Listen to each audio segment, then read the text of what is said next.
Last piece we wanted to get to here, some revelatory comments from the Democrats recently. This is really big and it kind of went underneath the radar. So let's put it up there from Politico. So Sean Patrick Maloney, he is the head of the DCCC, which is the campaign chief for the House. Now, in a recent open door meeting, he basically said, with multiple people, according to who were familiar with the conversation, new polling, according to their own polling, showed Democrats falling behind Republicans by a half dozen points on the generic ballot in battleground districts. Maloney advised the party to course correct ahead of 22 by trying to promote Joe Biden's agenda. But here's the thing. He just admitted, the campaign chair for the House just admitted that their own internal polls show them trailing 6 points behind Republicans on the generic ballot in a battleground state. So what is the breaking points rule on polls? What do we add? At Plus least 4. 3, maybe at 4? Least 4. Yeah, what we should really add is add around 3 or 4 points to the Republican and say that's the real number. So that we're talking means, about 10 points down trailing, in key battleground districts. Actually 10 points down, most likely, in a key battleground. They are totally screwed and hosed in the House. They already have only 3 points. And look, it's interesting, but it's going to be all culture war all the time at the congressional level. I mean, the number one issue I think that the Republicans are going to have, and I think they will win on, is just COVID restrictions. I've seen a lot of takes on this, which is like, just by being anti mask mandate lockdown, even if you live in a place where you don't have one, people are going to be like, oh, hell no, we're not coming to that. Yeah. That's going to be a problem. Defund the police and crime. We got the highest crime murder rates in the last 20 years. That's going to be an issue. The critical race theory stuff, all of these, immigration, Biden is underwater by 2/3 on every single one of the issues that I just listed. So, well, and he used to have good marks on the economy. On COVID too, as well. And he does not anymore. And the optimism number, which you pointed out, I think earlier this week, which is for the first time in his presidency, the optimism number is now underwater. Down. So he's underwater in a lot of very bad places. You guys might remember Debbie Dingell after she was the Michigan. She was the Michigan congresswoman who was really sounding the alarm before Hillary Clinton lost to Trump in Michigan. That's right. Saying like, you guys got to put more resources here. I'm telling you, this guy's got a shot. We're in bad shape. They're, oh no, we got it. We got our data. Don't worry. We don't even need to spend any money there. We got Michigan. Right. It's not a problem. We all know what happened there.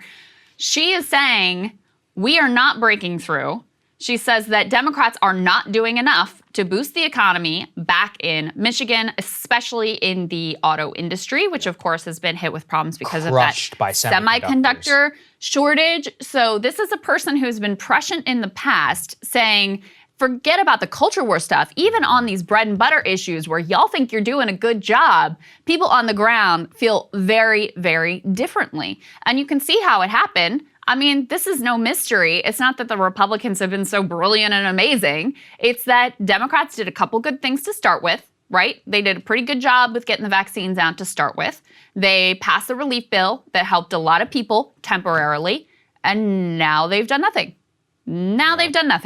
So there's a consequence to that, and look, let's be fair. These first midterm elections after a new president gets elected are very difficult historically for the party in power. So you are already in uphill battle.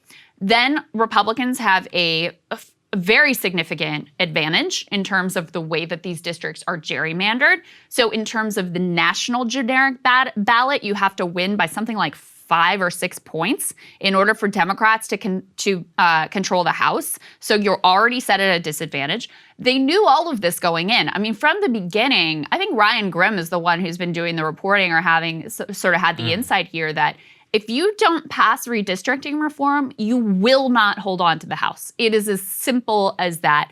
And we talked to, who is it who did the analysis that said basically like, if you have the best midterm performance in history for a party in power, David Shore, then you will barely hang on. If you have the second best performance in history for a party in power in the midterms, you will lose the House. Yeah. We've known that from the beginning.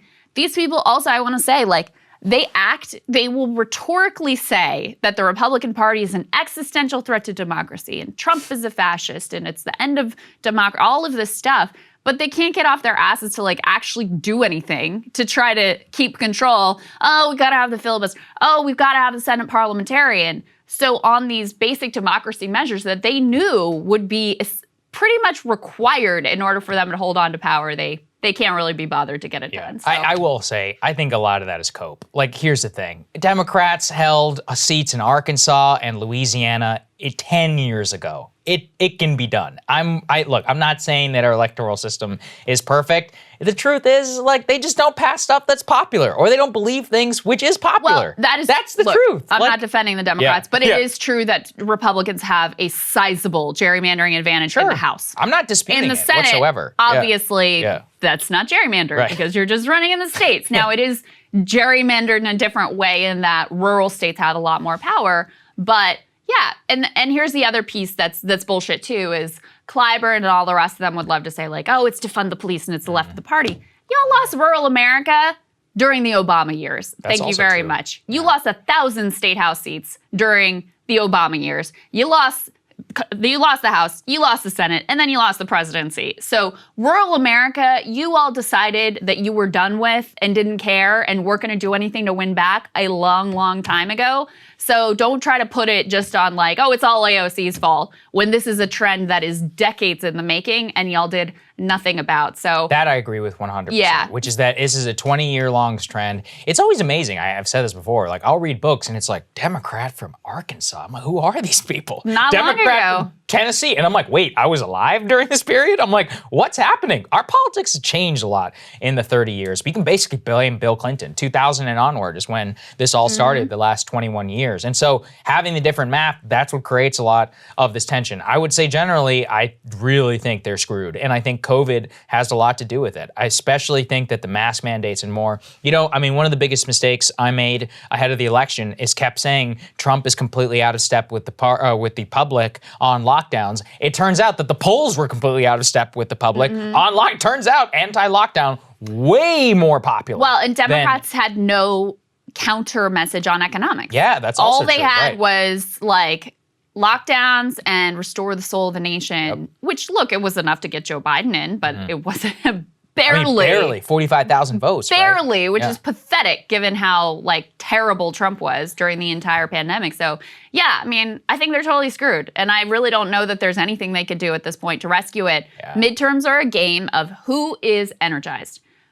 The Democratic base has gone back to brunch. Like, Trump is gone. They're happy. Obama, they're satisfied. They don't really care that much anymore. Republicans are very, very energized around some of the issues that you mentioned. And so they're going to show up. And I think Democrats are in big, big trouble. I think you're right. Hey guys, thanks so much for watching. That's right. Just as a reminder, you can become a premium subscriber today. Watch the full show completely uncut, our reactions to each other's monologues. You get to listen to it. You get to ask us questions, all that good stuff. Link is right there in the description or at breakingpoints.com. Best of all, great way to say screw you to the mainstream media.